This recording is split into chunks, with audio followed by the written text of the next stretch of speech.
Kenapa kita umat Islam mengadakan peringatan Maulid Nabi Muhammad SAW?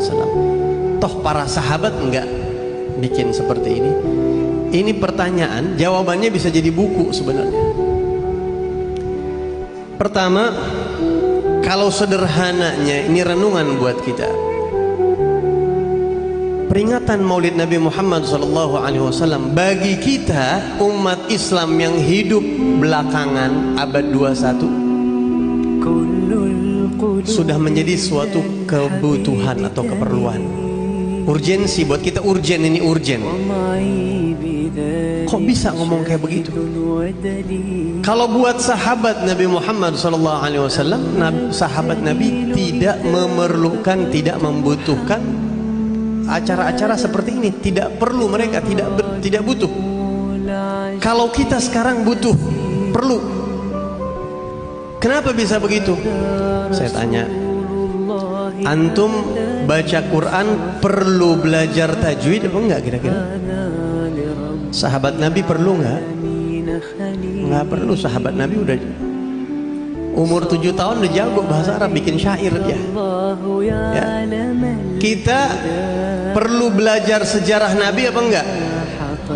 Sahabat Nabi perlu enggak? Sahabat Nabi mereka ikut setiap episode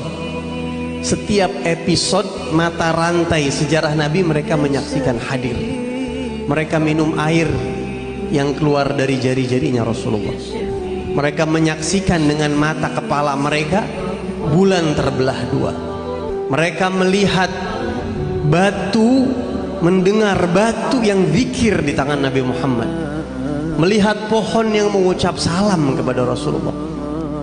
Mereka tidak memerlukan hal-hal seperti ini. Mereka tidak perlu belajar fikih, mereka tidak perlu belajar tajwid, tidak perlu belajar nahwu, mereka tidak perlu baca buku sejarah Nabi Muhammad. Tapi kita zaman sekarang ini, umat kita, umat Islam sekarang, berapa persen dari kita yang di rumah punya buku sejarah Nabi Muhammad? Berapa yang baca? Berapa yang hafal? Berapa yang netes air mata rindu sama Nabi SAW? Nah, kita mengadakan majlis seperti ini menjadi satu kebutuhan buat kita. Kenapa? Supaya kita bisa konsentrasi sama Nabi Muhammad SAW.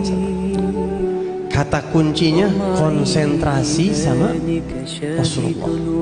Konsentrasi.